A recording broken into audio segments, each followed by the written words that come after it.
spell your last names and give me your titles. We'll start with Justice Nott. Yes, Justice Michael Nott, N-O-T-T, retired from the Court of Appeal. And I'm Justice Judith Ashman-Gerst, A-S-H-M-A-N-N-G-E-R-S-T.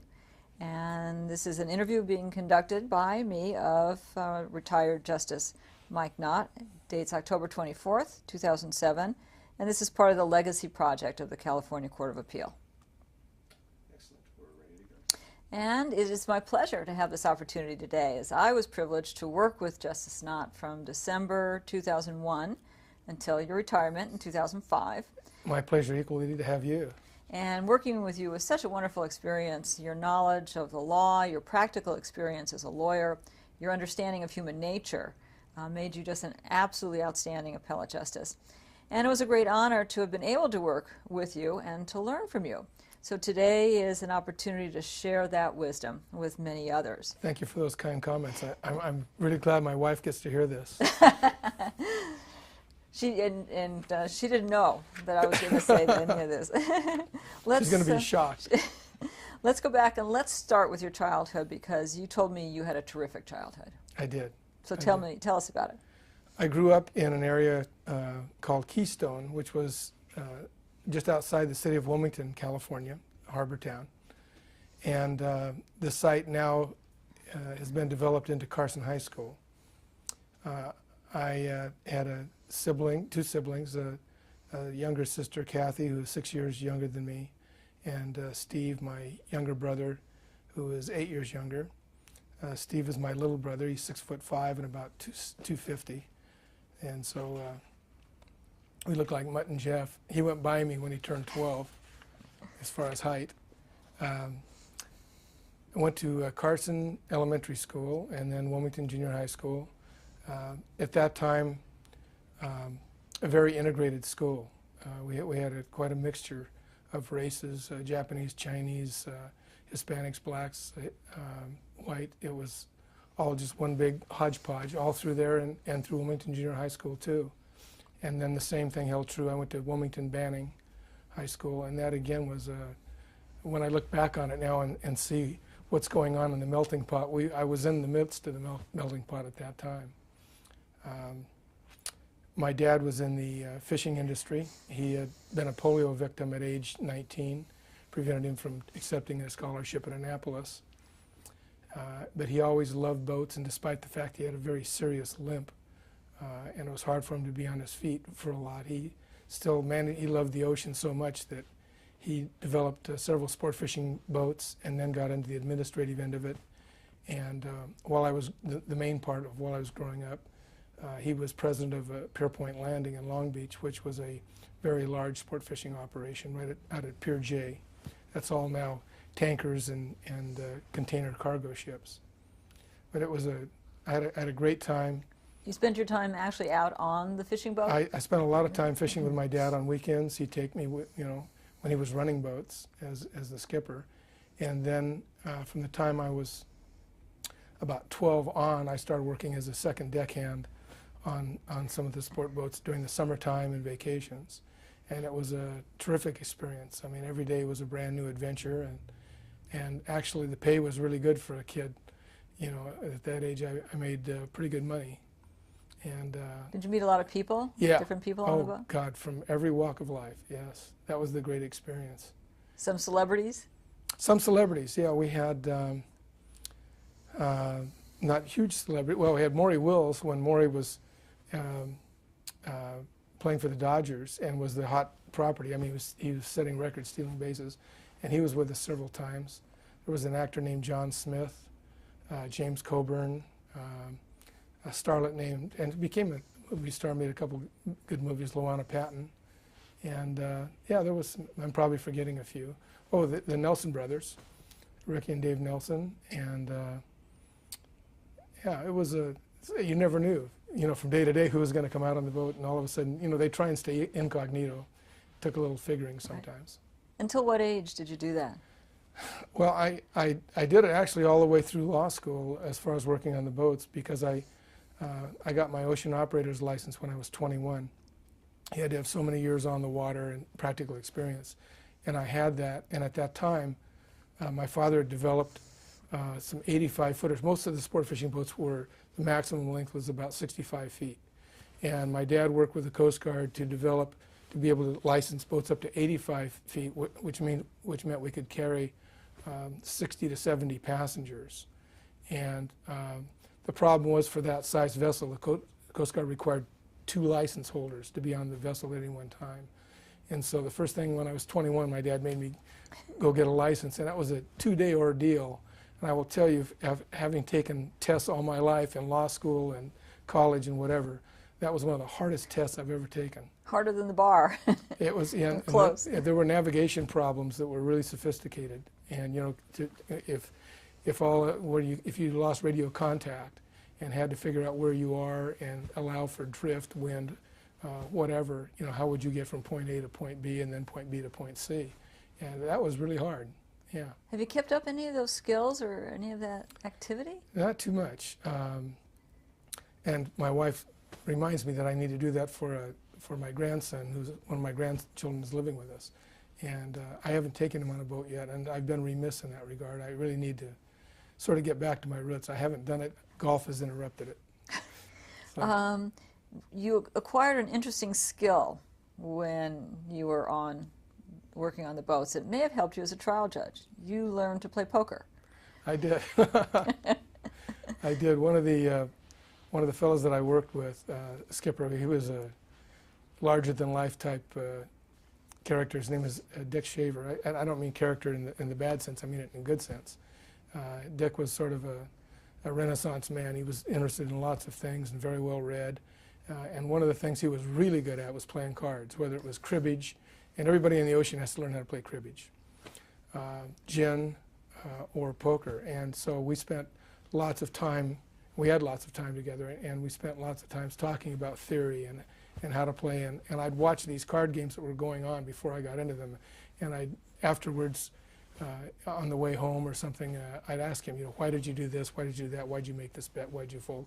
And so he was a great teacher in a lot of respects, not only poker, but a lot of respects. He was a very important man in my life, and passed away too soon. How do you think that working with your dad influenced your legal career, your life? Well, one of the things I always admired about my dad is that with the bad break he got with the polio and everything, he was never a complainer. He got polio a second time at age, he was 80 when he died. At age, I think, 76, he got polio a second. You can get it a second time. And we didn't know that. What had happened was he had a heart attack while he was out on his own boat.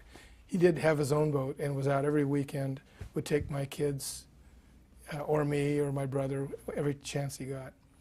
And when he was out with my mom and another person, he knew he was having a heart attack, and so he turned the boat around and ran it back into Long Beach and immediately went into Queen Mary, and he had a triple bypass surgery.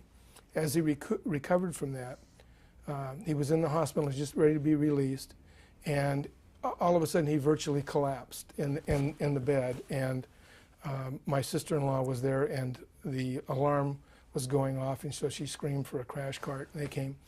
And what had happened was the phrenic nerve evidently gets shut off on the polio situation, and you can't breathe. And so they hooked him up to a respirator, and everything was fine. But then the problem was diagnosing what was happening, and after it took them weeks, and they finally narrowed it down to what they call post-polio syndrome. And so he had to go through that whole thing again on learning how to breathe, to speak, to go through everything. He was in the hospital like 4 months. And when he came out, his goal was to go back on a boat and get back to fishing, and he did it. He was never out of a wheelchair after that point of his life, but he was able to at least get out on the boat, and they'd take him on his wheelchair, put the wheelchair on, they'd strap the wheelchair in place. And talk about overcoming adversity. Yeah, I mean, that's one of the things I learned from him, not give up. Mm-hmm. Yeah, and make, lemonade out of lemons. So he was great at that. So then you went off to college. I did. To Occidental. I did. And Tell us about that experience at Oxy. Yeah, Oxy was a terrific school for me. I played basketball and baseball in high school, and I wanted to go somewhere to a school where I thought I could maybe play ball. And I was not going to be a Division I player, I knew that. But I thought I might be good enough to play at a lower level, and went to Occidental, and they were kind enough to give me a scholarship for baseball and basketball. And I had a pretty decent career there, but the best thing was it was a perfect school for me. It's a small school, as you know, only 1,600 students. Good competition for grades. I mean, everybody there is had really excellent high school grades, and it was just a terrific experience. I'd go back and do it if I had to do it all over again. I'd go back to the very same place and do it all over again. I might study a little bit harder and not do some of the things that I did that I don't want to discuss on tape. But I would absolutely do it again. I loved Oxy. And then you went to SC. I went to SC Law School. That was sort of a fluke. And how did that happen? How did you decide to become a lawyer? I had absolutely no idea about being a lawyer. In my junior year, I took one of the electives is business law, and I did pretty well in that, and I sort of enjoyed it. They did a lot of stuff on contracts, which I really enjoyed, and you can sort of see it and understand the philosophy on how you make certain rules. And my senior year, I took constitutional law from Dr. Richard Reith, very nice man. And as we approached the end of the first semester from September to December, he asked me one day what I was going to do after I graduated. And I said, don't have a clue. I said, I'll probably go in the Army, because at that time, everybody had to go in the Army for, had a 2-year obligation. And I said, I'll probably just go in the Army and then maybe come out and go to work with my dad in business or something. And he asked me if I'd ever thought about law school, and I said I hadn't. And he said, well, I think you'd be good at it, and there's an LSAT coming up at USC on such and such a date. Why don't you just think about signing up for it? So I did, and took it and did okay on the LSAT, and wound up at USC, and it was great. And that's another thing I might do what I did earlier as far as coming on the bench, but I enjoyed the practice of law, but I really, after about almost 20 years, I sort of got burned out on that. Tell us about your practice. What was it like? I got back from basic training. I went in the reserves, the Army Reserves, and the reason for that was, you have the exemption through law school. Well, the day after I graduated from law school, I got my notice to report right even before I took the bar, and so this was during the Vietnam War just era. the start of it, the start of the buildup. It was coming at that point, and 1965, and so they wouldn't, no extensions anymore. They wanted me like the next week, and so I jumped into you weren't frozen at that point. So I went into an Army Reserve unit, a psychological warfare operation that's housed in Fort MacArthur in San Pedro, and so I was able to get in there with the help of a friend, and then able to take the bar so I could continue on the practice. So I served 6 years in the military. I went to basic training. And actually, really enjoyed it. If I hadn't been married at that point with a baby on the way, I might have thought of JAG as a career, because I did enjoy the military. I really had a good time there. So I came back and was interviewed with a gentleman named Roy Brown, who was also a very important part of my life. He was an outstanding attorney in Long Beach, very well known.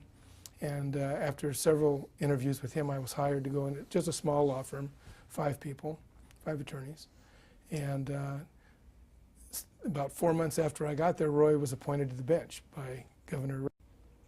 And so off he went, and here I am as a rookie attorney, and they've got several large clients, Signal Hill and City Signal Hill, and several large contracting firms, a variety of good business firms. Was it business or litigation, or was it mostly business?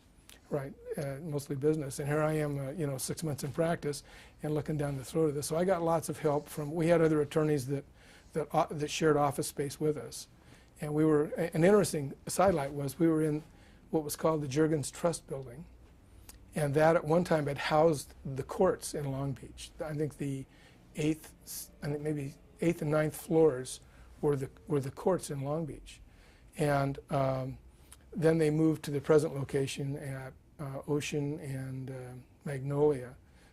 The county built a new structure there that is now a horrible structure. It needs to be burned to the ground. I think they're talking about a new courthouse in Long Beach. Do they need it? It's just awful now. But anyway, at that time it was fairly new. So we were in the top floor of that building, on the 10th floor, and it had a beautiful outside balcony that was the size of the footprint of the entire building, with a view of the harbor. And one of the great things that happened was when the Grand Prix came to Long Beach, they ran it right around the building, because they would come up Magnolia north and go down Ocean east, and then around a hairpin, and then back down on the track out to Shoreline Drive and around. Anyway, it was phenomenal, because they gave us tickets because we were sort of landlocked when they start the races, and it was a very exciting event. And we'd host big parties up there. It was a great PR thing for us to have. Really a wonderful old building. So you practiced law with this firm for 20 years. Yeah, it evolved as people would come and go and pass away. How big did it ever get? At one time, when we were heavy into the asbestos litigation, we were up to like 20 attorneys, and we did that for several times during that. We probably had 700 or 800 asbestos cases from the plaintiff's work, and so everybody was sort of pulled off what they were doing to share, and then we hired a lot of new attorneys for that, and that went on for 5 or 6 years, and it was quite a situation. It was an amazing litigation, absolute killer litigation. I mean, it wound up splitting up a lot of law firms. A lot of firms had problems over it, and including us, and we wound up splitting, and 2 of our attorneys went one way and 4 of us went the other way, the main partners. What kinds of problems were created?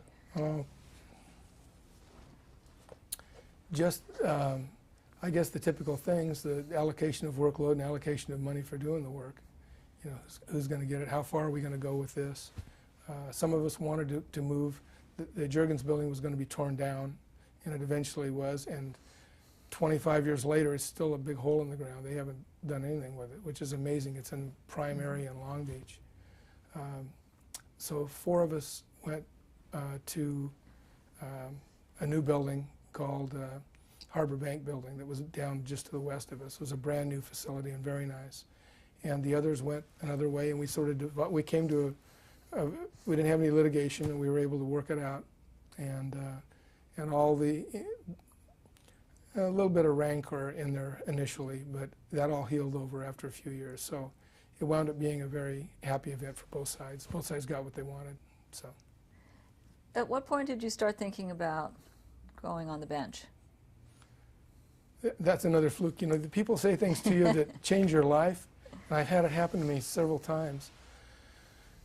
I belonged to the Long Beach Yacht Club, and one of the other members was Fred Woods, who was appointed by Governor Deukmejian to the Superior Court. And Fred and I had known each other forever and ever. And so one night there was a meeting at the Long Beach Yacht Club, and I remember clearly to this day I can remember that meeting. And we were walking outside in the fog, and he asked me, you know, how I was doing. Was I going to keep going and keep practicing? And I said, oh, I don't know. I've thought about doing some other things. And so he talked to me about the advantages of being a judge. And I'd always thought of being a judge as being very confining, you know, having to be at a certain place at a certain time. And he convinced me that it was not that way at all, for the reason that, you know, you could actually take a vacation and not come back and wish you'd never gone because your desk was 6 feet high with problems. You know, when you took a vacation as a judge, somebody filled in for you, and you returned to a clean desk, and you know, you didn't have to work weekends, and you didn't have to work nights necessarily most of the time, unless you're doing law in motion. And so we had quite a talk, and so I went home and thought about it, and I talked to my wife, and I said, you know, I'm thinking about it really seriously. She said, whatever you want, you know, it's fine with me. It'd be a pay cut, but, you know, if it'd make you happy, that's fine. And so the next day we had a partners meeting, and we started going through all these problems associated with running a law firm, the administration of a law firm, you know, Right. the malpractice insurance, employees hiring and firing and raises, and this person's unhappy with it and working next to this person and so on. Signing leases for new office space. I got out of that meeting and I went to the phone and I called Fred. He was on the bench, and he said, you wait right there. He said, don't leave your firm, because I'm going to have an application rushed over to you, because there's an opening in Long Beach on the Muni Court, and you'll be perfect for it, but it's going to happen right away. And so next thing I know, there's a messenger at the door with a PDQ, and I spent the next, what, along those things are forever to fill out, right? Weeks. Yeah, it took me, I don't know, 6 or 7 days of concentrated working to do it, and but I did, and was accepted, and Governor Agent appointed me, and another important man in my life, obviously. And I never looked back, and I'll tell you, it was the best decision I ever made. I loved every day of being a judge, every day. You were on the municipal court for a couple of years, Yeah. then the Superior Court.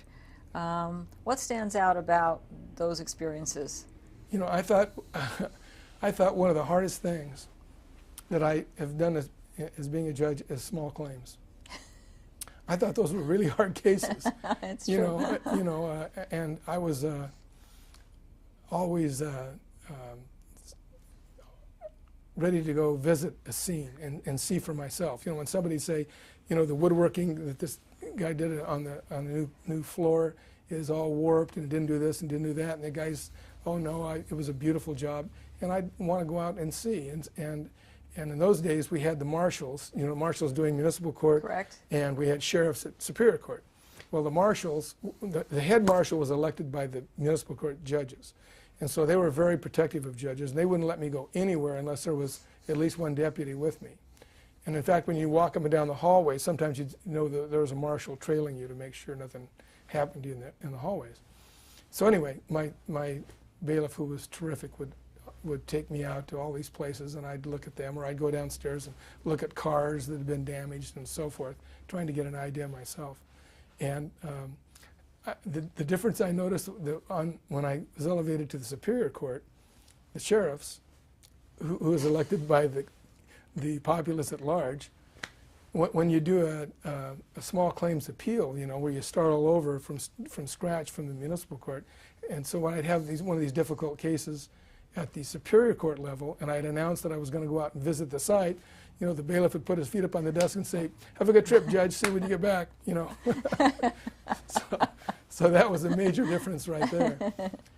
But municipal court was a great training ground, and I was very fortunate at that time that Art Jean was appointed at the same time as me. Art is a very bright guy, and he had been a career district attorney and was phenomenal in criminal law. And our courtrooms were right next to each other. I was in Division 9, he was in Division 10, and so we were right next to each other, and we became very good friends. And you hadn't done any criminal law as I a lawyer. hadn't done zip, no criminal law. And so Art was a great instructor, because most of the things you get in there, absent the unlawful detainers and things, are criminal cases. Most of the trials were DUIs or Right. something along that nature. So Art was a terrific teacher and a terrific mentor in that area. And then I would reciprocate with the unlawful detainers and the civil stuff. And then I also did law in motion for the municipal court, which wasn't a very heavy calendar. But it was a great training ground. And then we're doing preliminary hearings. We did a ton of preliminary hearings at the municipal court. So you got a municipal wide court level. variety Yeah. of cases in the municipal court. Pretty good, except the trials got to be boring because it was DUI after DUI after DUI, it seemed like. But there was a mass of cases to try and dispo. And so it was a good training ground to have. Long Beach has a city prosecutor instead of a district attorney doing misdemeanors.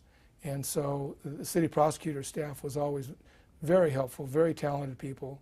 And then I got to meet a lot of the defense attorneys in town who wound up doing not only misdemeanors but did felony work. And they were very helpful and I thought very professional, and I really enjoyed the experience. But after a couple of years, I was ready to move. And so you did. So I did. You applied for elevation.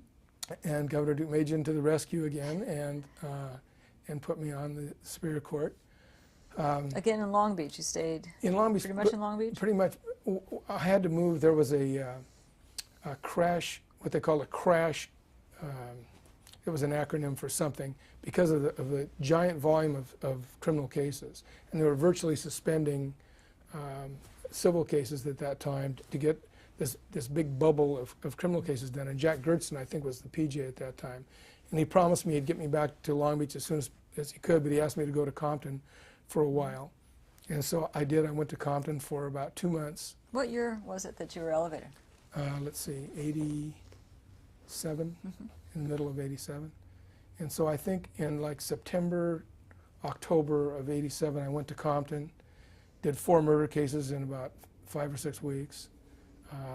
I mean, it was really something.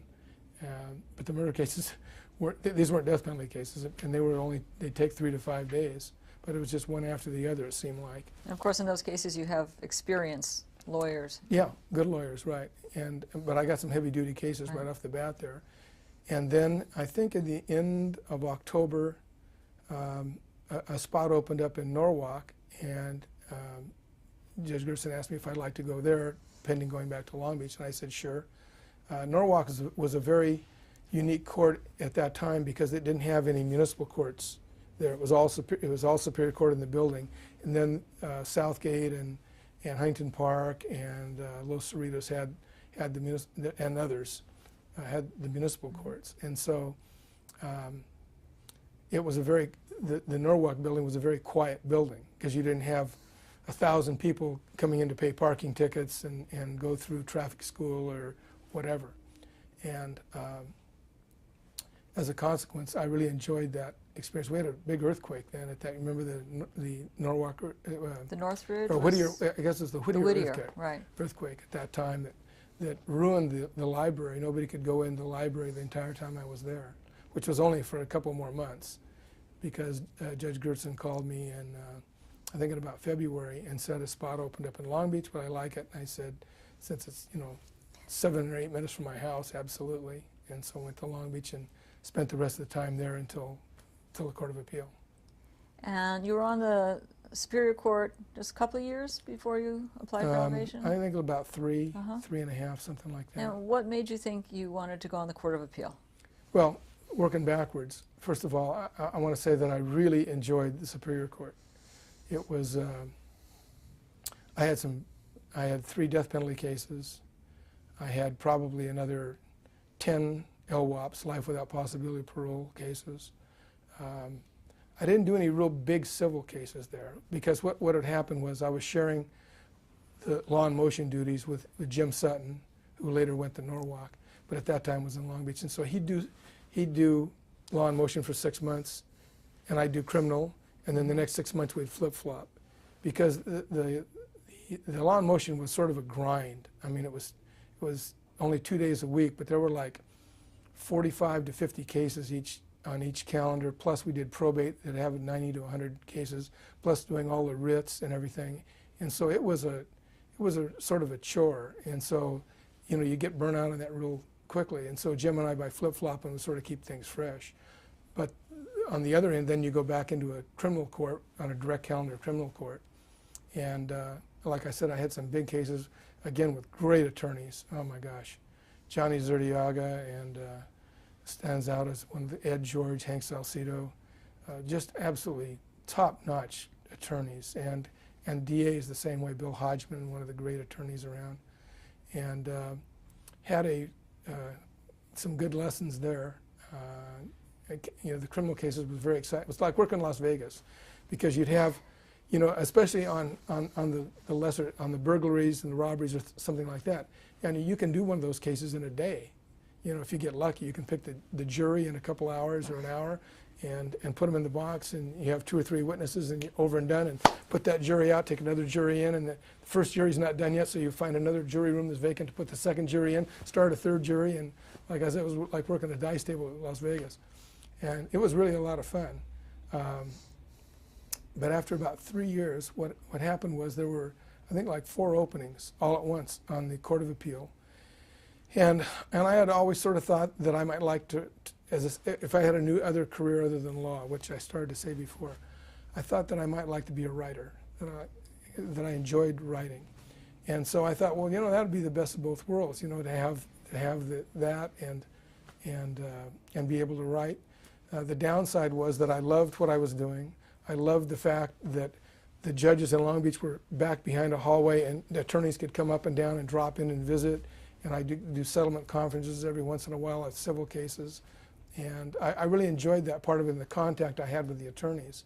And I was warned that that wasn't going to happen on the Court of Appeal, that your contact with the attorneys is in front of oral argument and that's about it. And so I put in my application, but with some hesitancy. I was scheduled to be supervising judge in Long Beach, and I watched all the spots go one by one. I thought I was toast anyway. And so, but all of a sudden, right before Christmas, I got a call, and my clerk looked up and says, "It's the governor's office." And I thought, oh, you know. It's always such a shocking yeah, call. I wonder if he wants to know who I'm recommending or something. So anyway, it was the governor, and he was serious, and he offered me the spot. And I asked him if I could think about it over the weekend, and he said yes. And so I talked it over with my wife, and decided to go for it. And she asked one of the best questions of all. She said, well, if you decided you didn't like it, could you give it back and go on the court? And I said, I'm willing to bet that the governor's office would probably do something like that. Yeah. I said, I suppose I could. He says, have you ever known anybody to give it back? And I said, no.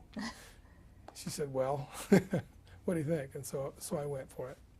And that was a happy time, too. My time on the Court of Appeal was absolutely sensational. I couldn't have wound up in a better place. You were appointed to Division II. Yes. Who was here at the time? Lester Roth was the PJ. Lester was in his mid-90s at that point, and having some problems, not only with his hearing, with his vision, and it was a great man. He had been a great jurist, but was nearing the end of the road, and was having problems at oral argument and various other physical problems. So it was I caught him at the down end of the spiral. I'm sorry for that. Don Gates was the other second, one of the smartest guys I've ever met. Mario Fukuto was the third, and one of the great gentlemen I have ever met. And Mario was just terrific. So I was in a good spot. Chief Justice, Presiding Justice Roth didn't last too long. He retired within a year that I was here, and so I put in an application to be. The others asked me to. Justice Fukuto and Justice Gates asked me to. So I put in my application to be presiding justice, but Roger put his in too, and probably just as well for me and for everybody that Roger got it. I mean, you know Roger. You've been with him for umpteen years, and he's just one of the great people. Yeah, he's terrific. And apparently he talked to you about it. Yeah. Before he actually applied or accepted Yeah. it, he wanted to make sure that absolutely. everything was You know, going to be comfortable. Sure. Yeah, yeah. One of the Daily Journal profiles of you Right. quotes some of the lawyers as saying that you moved the old boys, Division II, to a more centrist, reasonable position. Do you remember that? Yeah, I think they're giving me too much credit. It was when I first got here, it was no question very conservative, and sometimes oral argument was very quiet. Justice Fukuto was a quiet person himself anyway, and intended not to ask too many questions. Justice Roth did not at that time. At the end of the road, sadly, sometimes he was confused as to even what case we were hearing at that moment. Justice Gates, though, was a sort of a hard-nosed, but he was a very fair person. Not that the others weren't, but they were a pretty conservative group. And then, of course, when Roger came on as an AG, Roger's sort of I would say a little to the right, but not Not again, much, fair. though. He's really not much. He's pretty very. Right. We were a centrist court, and it wasn't just all me. I mean, John Zabrowski was a centrist, you know, and Mario Fukuto was whatever's fair. He didn't go by philosophy. He made whatever's fair in the case, as do most judges, in my experience. I don't know that you can get on and say that I got a bad deal because that was a Republican instead of a Democrat. Right. I mean, we just don't look at cases like that. But then it really changed with Candace Cooper, Catherine Doy-Todd. Yeah, the ladies came on. The ladies came on. Yeah, breath of fresh air. No more old boys. Yeah, no more old boys network. No, and I don't think I didn't see the change. The attorneys would be more sensitive to that than me, because the same way I didn't regard any of the ladies we got as being to the left or anything like that. I regard you and everybody as being, down the middle. And what are we doing with this case for these people? And then sometimes philosophically we would have to decide, okay, how are we going to interpret this statute? How do we come down? And sometimes it would come down. I suppose if you looked at it hard, it could come down on a left or right center position, but not that often. We didn't have that many problems as far as our decisions. I mean, it wasn't like everybody was dissenting all the time. I mean, we just tended to work things out, and that was my style. And that's why I think in the book that you've kindly given me, of my cases, that I've had very few dissents and very few concurrences, because I would generally go in and work out my differences with whoever was drafting the opinion. How would you do that? Well, how would I do it? You know how I do it. I know how, but everyone else watching this may not. Well, if I had a particular problem with either the result or the language, I would just I would draft out a memo so I was clear in my mind what I was doing, and then I would generally ask the justice if they would mind talking to me about this particular thing, that I was having some problems in a particular area, and we would go through and I'd give my side, they'd give their side, and we generally almost always work out something that at least made me happy, and so that I was satisfied that we were coming to the right conclusion as to either the issue or the overall result on the case. And it just always seemed, you were always very receptive to that. And you did the same thing for me. If you had something, either stylistically or something more substantial, you would come in and discuss it with me. And that was the way I think it worked on our division from the time I was there. And we did it on face-to-face situations rather than by memo, which I think is a little impersonal, and I liked the contact with the other justice and to try and work it out. And the best thing was we had such nice people. I mean, we didn't have any, when I was on here, I don't recall anybody that was such an egotistical person that was their way or the highway. It just didn't happen here. And that's why I was so lucky to be on Division 2. Yeah, no one was rigid, but you certainly made it easy, because you would come into chambers, and you'd come in advance of conference, in advance of oral argument, which really made a difference. I don't know if you were aware of it. I did that on purpose, sure. I think it's easier to do that when everything's in the draft stage than when things have hardened a little bit. Like, well, I don't, what, you want me to redo everything now as opposed to doing it earlier on? Yeah. Right. So as soon as the conference memos came out, and I tried to make it a habit of reading those things just as soon as they hit the desk, so that I could do that and find out, first of all, what anybody was having with my work, if they had any problems that we needed to work out, and did I come to a right result?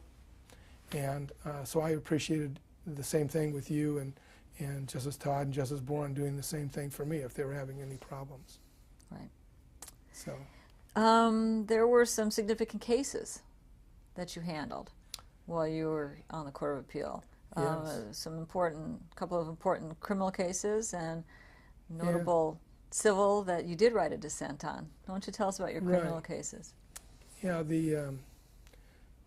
one of the big things that I've always been sensitive about is the independence of the judiciary. And I think that all of us in the legal field need to be constantly on guard. And I don't say this that there's any particular ill intent with the executive branch or the legislative branch, but sometimes I think they overreact to anecdotal situations instead of looking at the overall big picture. And a case will make headlines about how some judge did something on it, and all of a sudden the hackles go up on the legislature or the executive branch, and all of a sudden, bam, you got a new law out that in some fashion tries to limit the discretionary power of the judiciary. And I don't like that at all. You know, my belief is we're put here as an independent branch. We're not to rubber stamp whatever the legislature does. We're not to rubber stamp whatever either a president or the governor does. And I've seen several attempts at that, mainly when the three strikes law came out. And the legislation was drafted to only give discretion to strike a strike to the district attorney's office and not to the judiciary. And the DAs took that right off the bat to mean that that was it, that there was, you know, unless they agreed to dismiss a strike in the interest of justice, that the law was going to apply. And as you know, on the third strike, no matter what the felony was, whether it was a serious felony or not, you're looking at 25 to life. And the question is, who are you going to allow to guard the hen house, the fox or the farmer?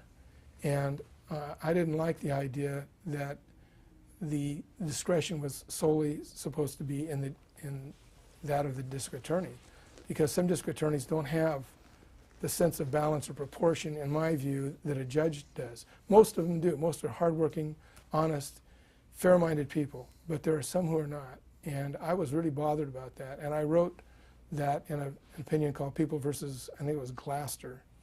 And I concurred at that time because the result I thought was appropriate.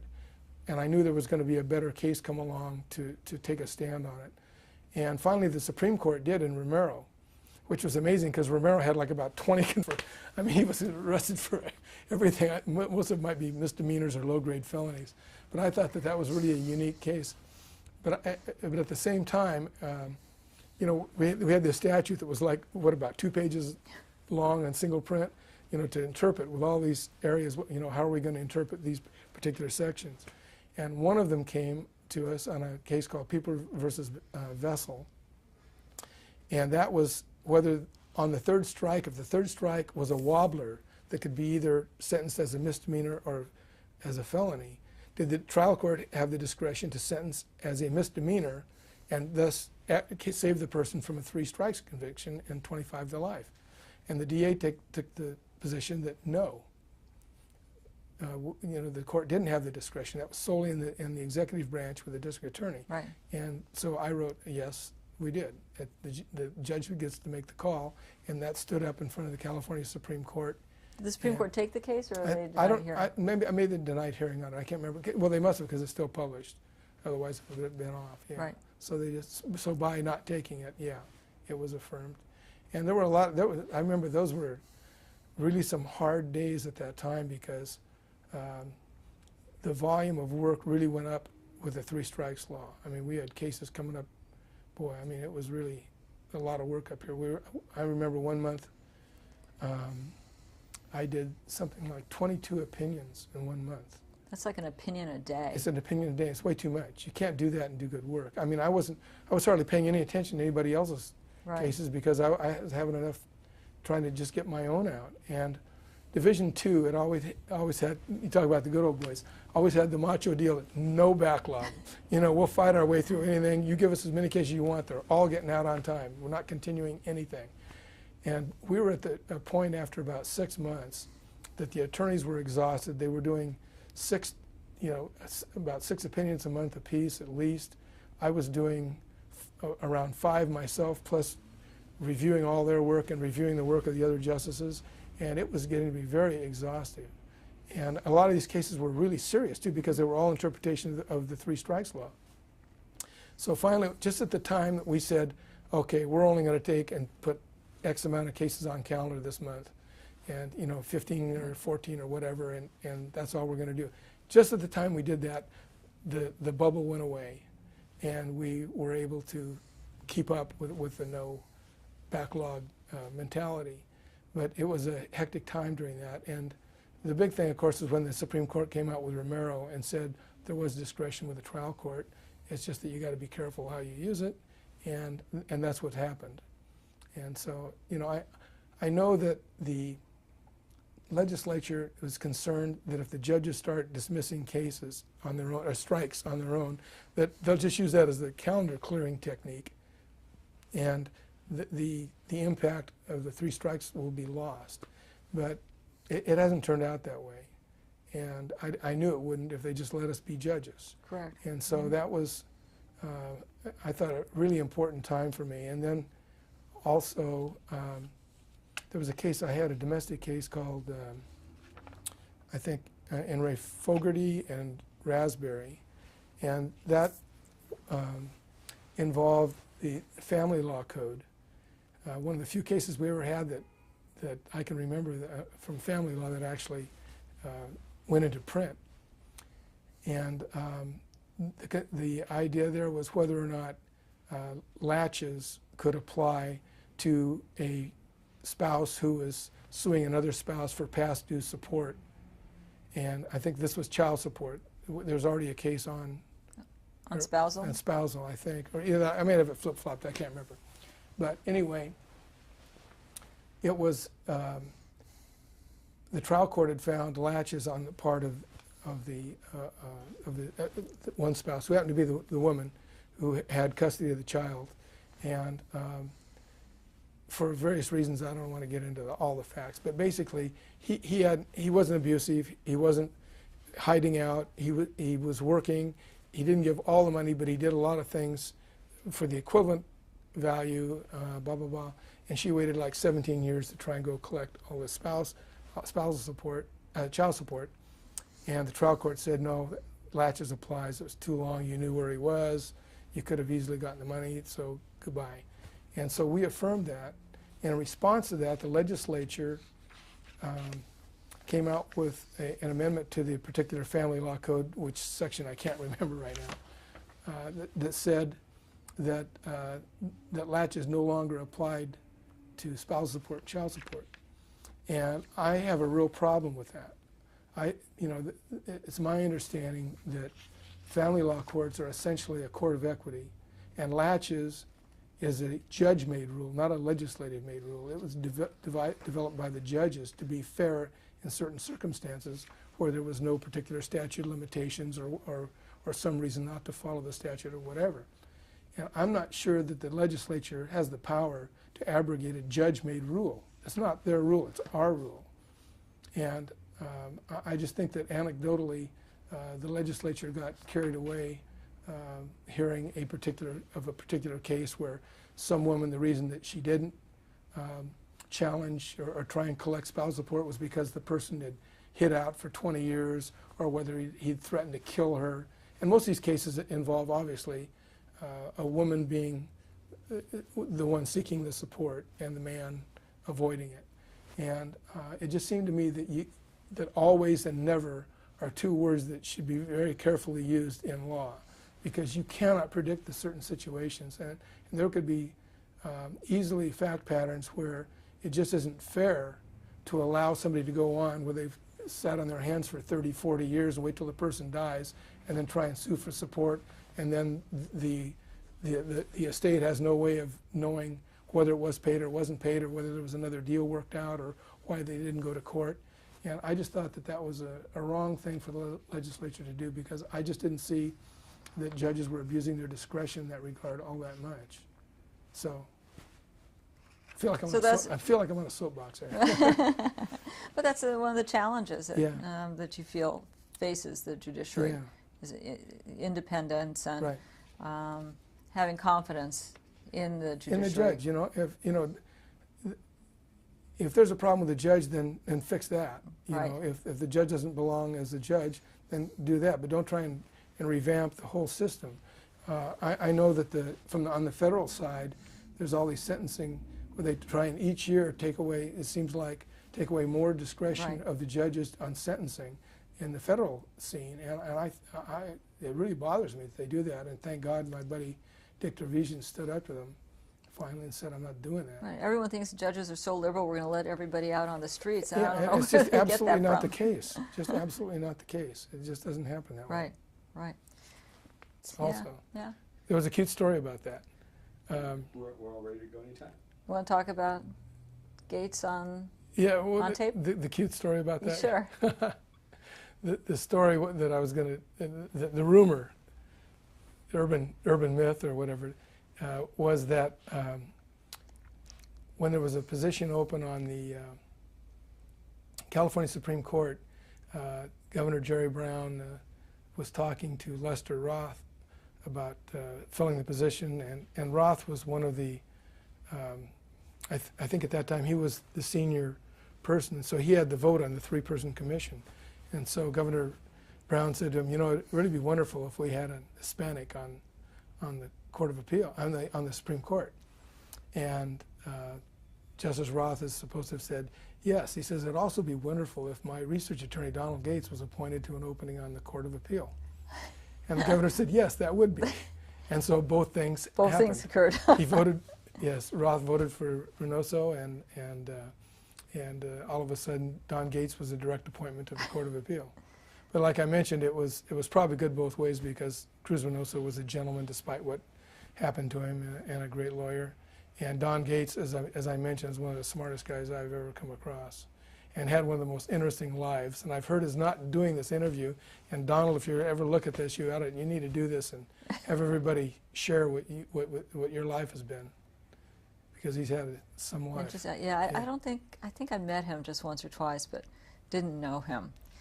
So we had talked about some criminal cases, and there's a very interesting civil case, an arbitration case that you were involved in. Just as I got here, actually, I wasn't on the panel, but we talked about it some. Right. It was Justice Boren, Justice Todd, and me on Crowell versus Downey, I think it was. Right. And it was an interesting factual scenario, because the parties had agreed in the after litigation had come up and was ripping the clinic apart, had agreed to arbitrate, and also agreed that either side could, if either side didn't like the result, they could appeal it to the Court of Appeal. And so the question was whether you can do that, whether you can start as an arbitration and then go through the regular appellate process.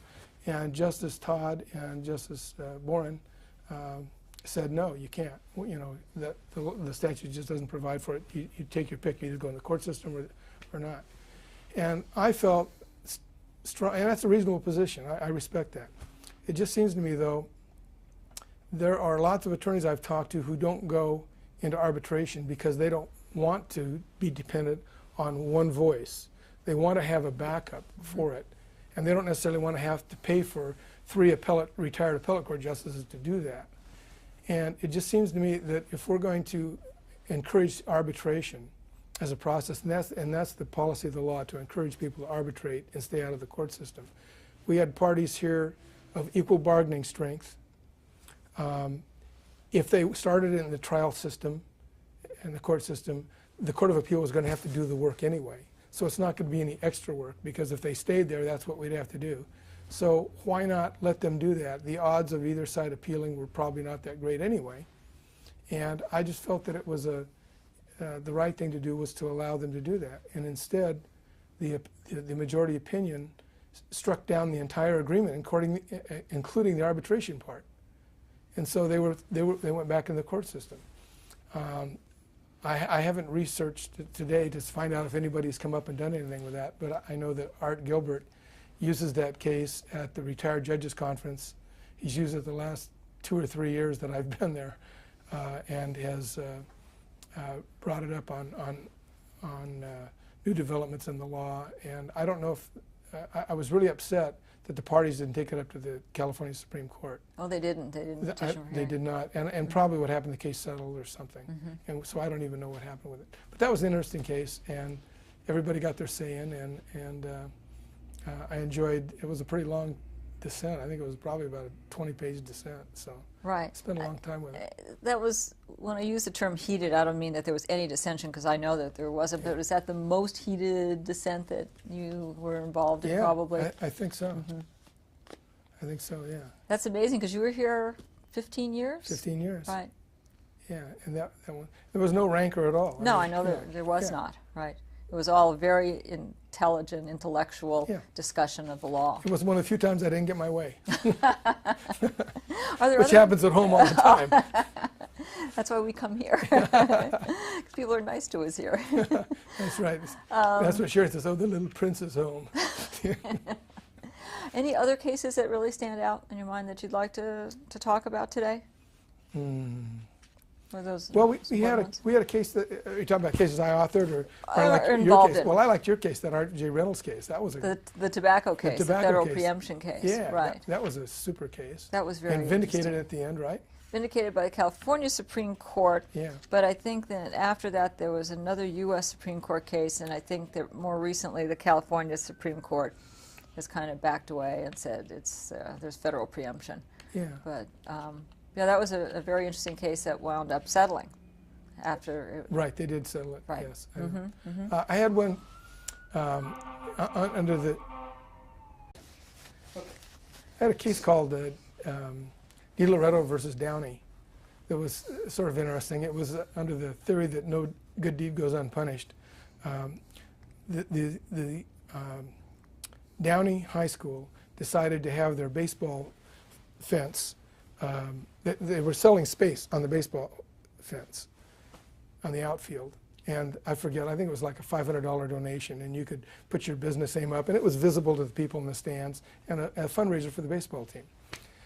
So Mr. DiLoretto, who had been a big booster of the high school, wanted to put up the 10 Commandments. And when the school saw that, they said, no, you can't do that because, you know, somebody's going to get upset that we're favoring the Judeo-Christian religions and excluding theirs, and so we'll probably get sued over it, so we can't do it.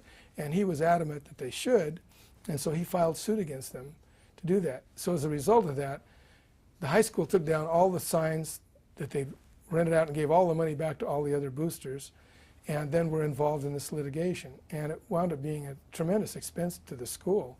And we upheld the trial court decision that Mr. DiLoretto was wrong, that the school had the absolute right in the school district to prohibit anything that looked like religious sponsorship of some sort. And so that case went all the way up. It went to the California Supreme Court and clear up to the U.S. Supreme Court. And it cost the school district an absolute fortune to do that. So this one little idea to raise, $4,000 or $5,000 got turned right on its head and cost them a lot of money. So that was an interesting case. It sounds like that, right? There was another one we did. I don't know if you remember it, but it was the issue was whether it came up as a class action, I think, and it was for overtime and wages. And the question was whether or not supervisors or owners or board of directors could be individually liable for overtime that was unpaid, for corporate overtime. And we held no. In that case, they petitioned, and I think it was just affirmed. I can't remember if they took it over or not, but we were affirmed in the end on that. And I thought that was sort of a big deal case. Right. Yeah. That's about all I remember, unless you Okay. have some. No, I didn't have any other specific ones other than those. So, I mean, it's obvious from talking to you that you loved your work as a trial judge and loved your work on the Court of Appeal, but then you decided to retire and go into private judging. You want to talk about that decision a little bit? Yeah, it was sort of a tough decision. Well,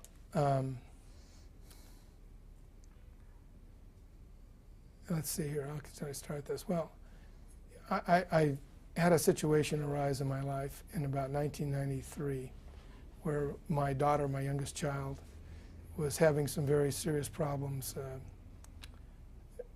being a student and being a good daughter, and was involved with the wrong people. And we went through a very difficult series of things with her. And as a result, I just got her out of the area and moved her and her mother, my wife Ann at that time, to Idaho.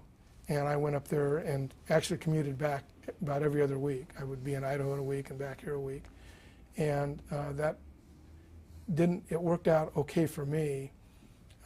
I was able to do that schedule, but my daughter never did really, it didn't benefit. She just found a better class of bad people to run around with.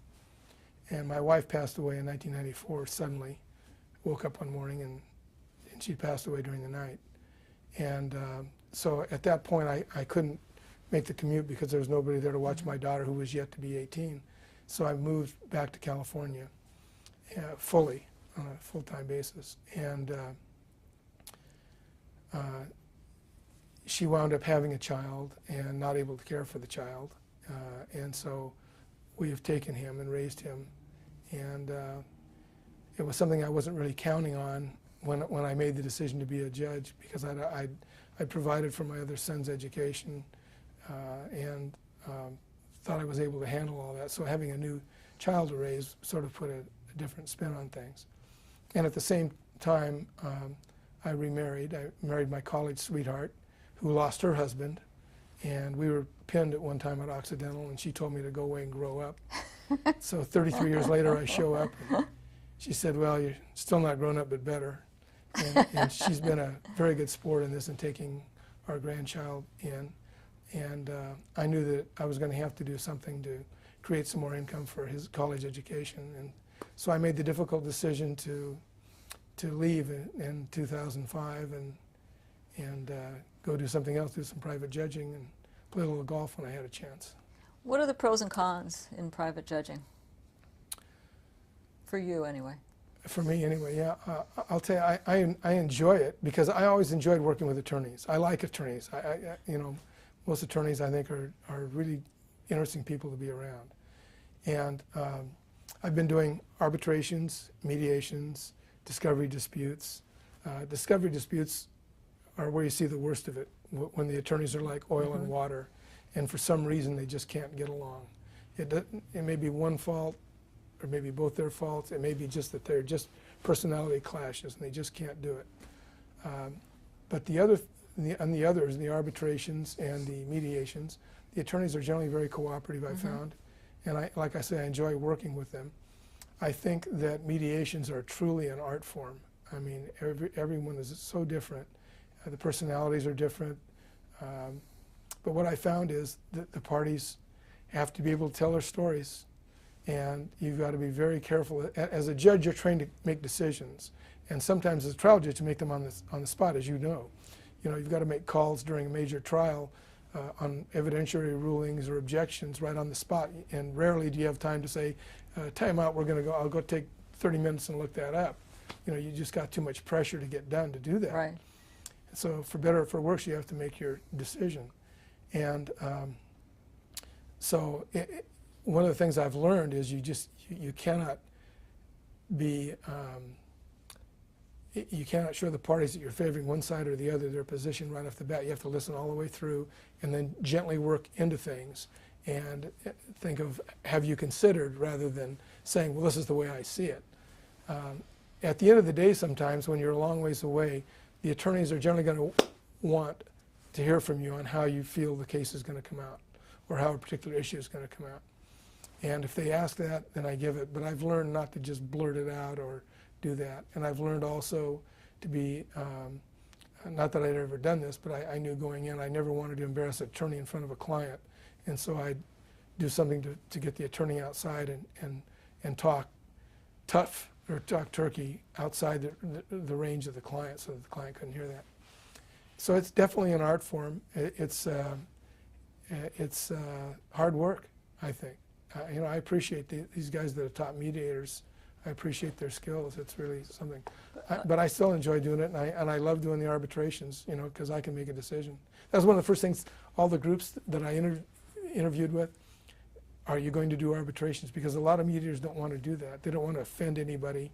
They don't want to have to make a decision on their own at the end, and they're concerned that person may not ever come back again. And my view is, if I give you a reasoned decision and you don't like it and you don't ever use me again, that's up to you, but I'm not going to worry about it. Right. You know, because I have faith that I can make enough good decisions that it's okay. So I tend to do a lot of arbitrations now in the work, and I still enjoy it. And any negatives? Yeah, not being here with you. Yeah, that's the negative. I mean, I would have done this job if it hadn't been for taking Aaron in. I would have just done this the rest of my life until I couldn't practice anymore. Right. Your time's not your own as a mediator. Right. Here at work, we can leave 4:30, take whatever with us we need to do, and you do it, you know, at home or whenever. But your time is your own. You have your own schedule. As a mediator, middle of a mediation, it's 6 at night, and they're getting close. You can't leave. So whatever plans you had, that's it. And one of the, you're right, and one of the key features that I've heard of for the great mediators is that they're bulldogs. You will not let go. Right. Until that case is, the people leave to the elevator dragging the mediator behind them, trying to keep everybody in the room and keep talking. And yes, you're right. I had 2 last week before I went back to the SC Notre Dame game where I saw your husband. And it was scheduled to be 3 hours from 6 in the evening until 9, and we finished at 1 o'clock. And the day before that, I'd had one that started at 10 and was supposed to go till 2 and went till 7. And so it does happen that way. Either an arbitration or a mediation can all of a sudden blow up and stretch out, and that's part of that goes with the territory. Right. And that's okay, but you're right. I had the perfect job and let it go away. Right. I gave it up. Yeah. As a mediator, though, I'm sure you have a lot of credibility because not only did you have 20 years on the bench, you had 20 years in private practice. So you must have a lot of credibility. Yeah. It's a good pedigree to have. Right. One of the bad things, though, is that nobody knows, except for the law firms that do a lot of appellate work. The rest of the planet doesn't know who you are. One of the things that's sort of amazing in newspaper articles is when they talk about an appellate court decision, they say an appellate court in Los Angeles did such, and they never mention names. They never say the names. So we're like Teflon in front of the public. Right. But from the attorneys and a knowledge standpoint, it's not like I'm doing high visibility civil cases, one after the other with all the major firms in town. And those attorneys, I mean, I've been up here for 2 generations of attorneys now, and so they go, who? And they look it up, and they look me up on the website now, and they say, oh, well, that's a nice pedigree, but we really don't know him yet. Right. And so that's one of the things to overcome the pros and cons there. Whereas, these people that are on the trial court, and they come off with after, planning and doing 2 years of major criminal stuff. I mean the civil stuff at the end, or however many years, they have a little easier time, I think. Right. Yeah. Well, they have a couple of years of longevity, but then the generation does change, right? And the young lawyers come up, and hopefully there's good word of mouth as I do cases, and I've had a lot of repeats, and so it seems to be working out, and I hope I get to the point where I could work 5 days a week if I wanted. I don't want to do that. I mean, I'm real happy doing what I'm doing is 2 and 3 days, now. It's just fine. And a little time to do other things. From when you started as a judge up until the time you retired, did you see a change in the attorneys, their conduct in the courtroom? Everyone talks about the lack of civility now.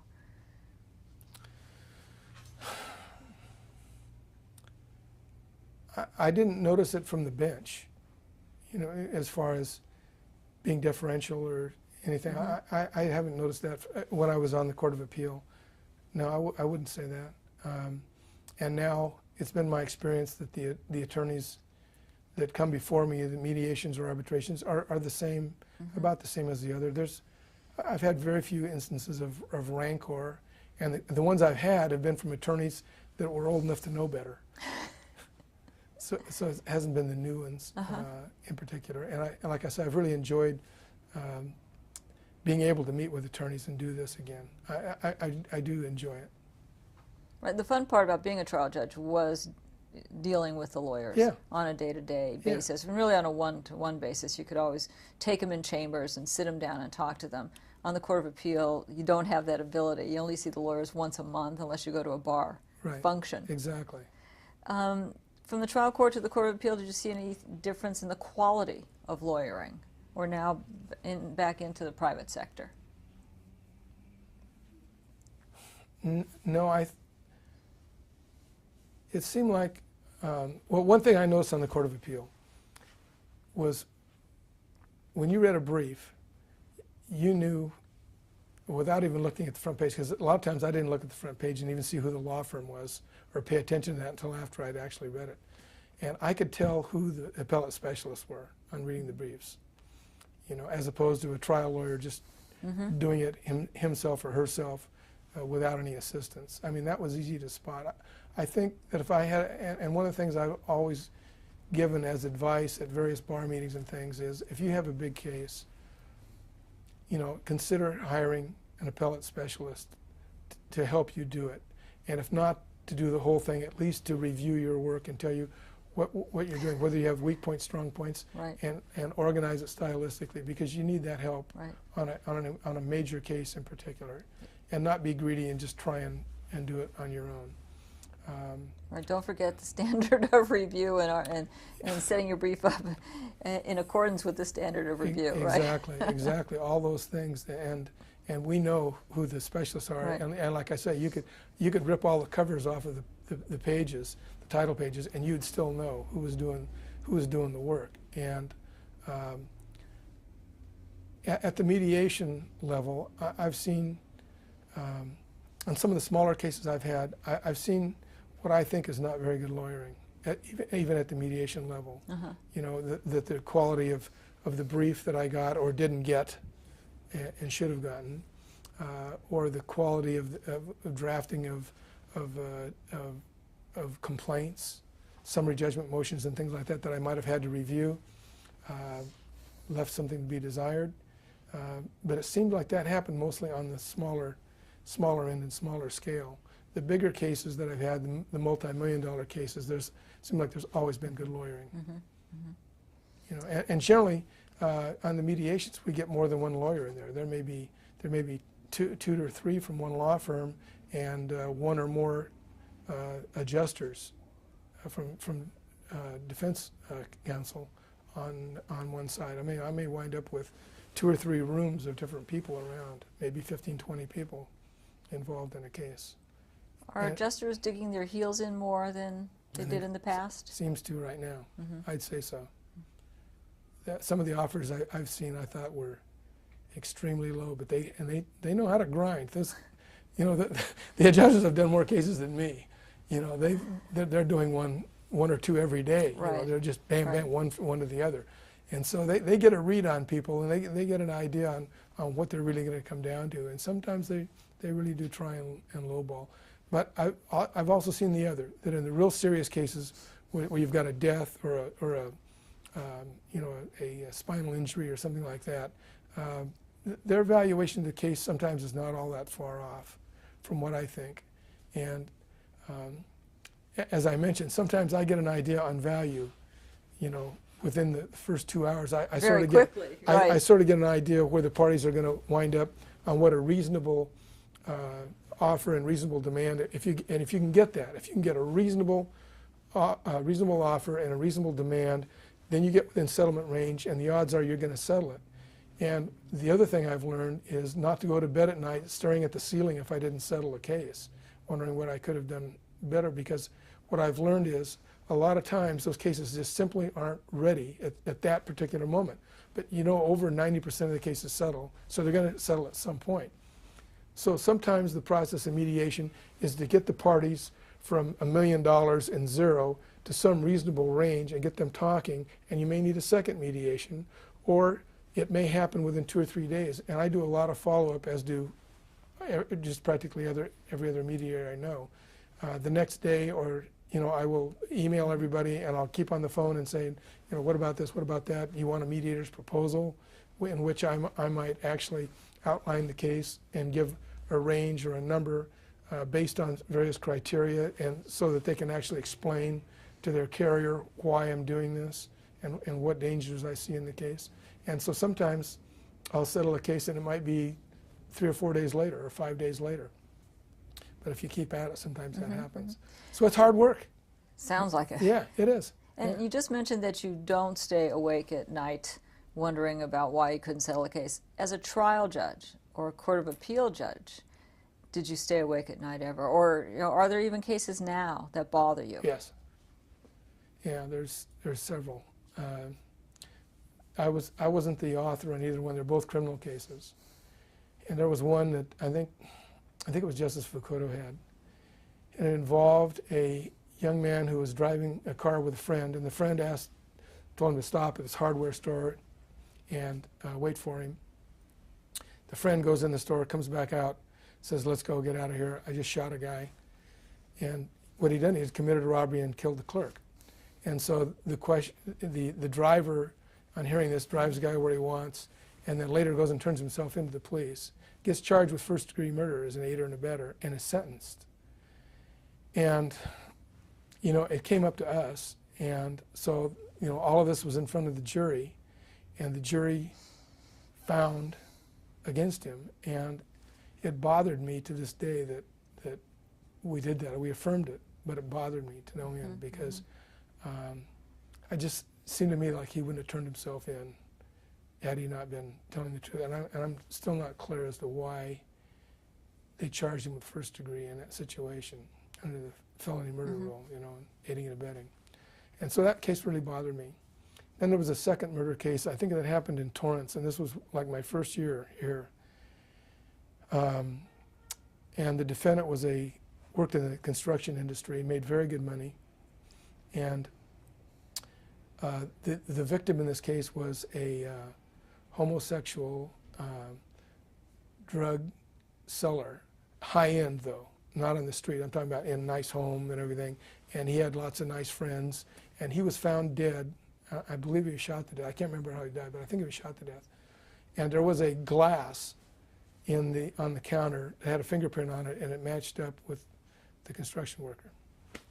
And he had made some comment, I forget about, yeah, well, that guy, I had to kill that guy or do something. He made some comment at work, and he got convicted on that first-degree murder. And he had plenty of money, so robbery wasn't the motive for him, although money was missing evidently at this time. And it just sort of bothered me. I didn't see where I was convinced that he had the motive to kill the person, even though he might have been there. It was like that movie. There was a movie like that with Harrison Ford, I think, where Harrison Ford was a district attorney, and another female DA was found dead, and his fingerprint was there. I forget the name of it. That'll come to me. But anyway, that case bothered me to the end that I wasn't sure we had the right person. You know, and there's always that danger. The other thing that bothers me, and I'm having sort of a difficult time thinking about the death penalty in the state. You know, I've always been a big proponent of the death penalty, but not the way we're doing it. I just don't see that it's not when it takes 20, 25 years or more. Least. I have the three people that I have that are on death row are still there, and it's been over 20 years for each one of them.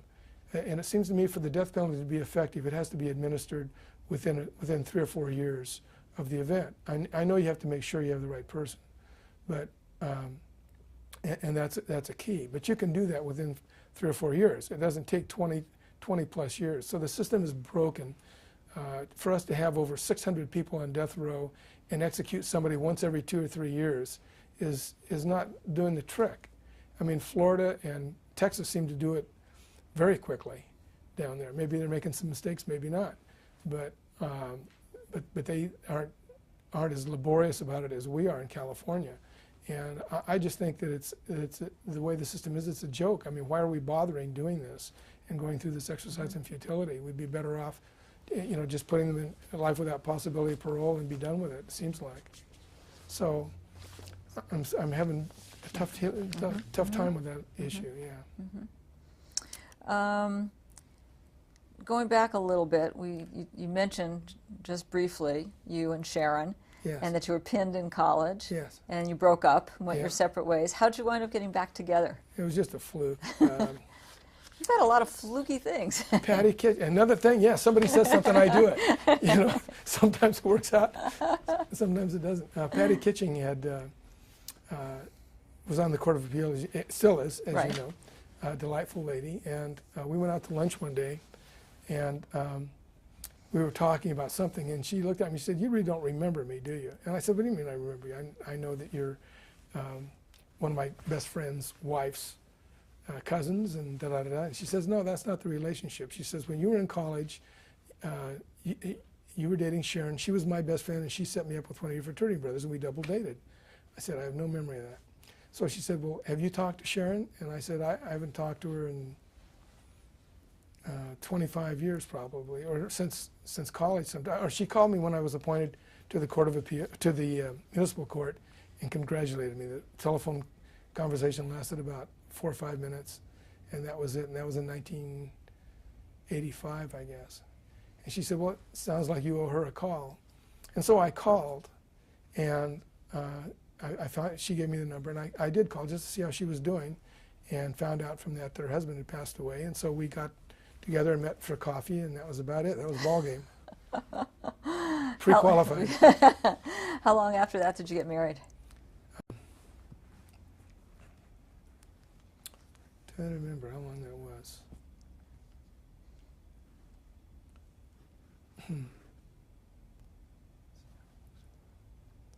I know she'd remember if I I asked. Sure. I think it was a little over a year. Uh-huh.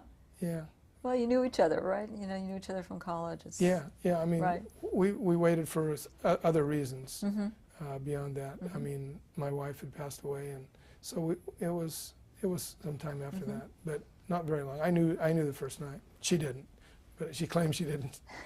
And But she I was did. she was a teacher She's a kindergarten for teacher. many years and just retired recently. Just recently retired. I really admire what she did. I admire all teachers, but in particular, somebody who can handle 35 5- and 6-year-olds, a third of whom can't speak English, has got to be some kind of person in my She book. was working really hard. She'd work at home every night putting together Incredible hours. projects and Yeah, right. incredible Mhm. hours. She was driven. She was teacher of the year in their district, and I can see why. If you went into her room, it looked like an explosion of colors. You know, I mean, there were so many. It was almost visual overload in that room. I mean, she just did wonderful work, but she paid the price. I mean, she was up till all hours of the night doing it. She didn't get home till a lot of times 6 or 6:30, and maybe sometimes later. Yeah, she worked really hard. I was really glad for her to be able to retire. But then she started serving as the contractor on the remodel of your home. Yeah, the Money Pit, the movie with Tom Hanks and Shelley Long. Yeah, we had the Money Pit. We had our own version of it. Yeah, we remodeled for like a year and a half, it seemed like. And she did a great job, though. It came out well. If I could just pay for it, I'd be happy. That's what the private judgment's for. I know you're a huge sports fan. Yes. And when you were still on this division, we often went to lunch as a group. You, me, Justice Milano, Justice Boren.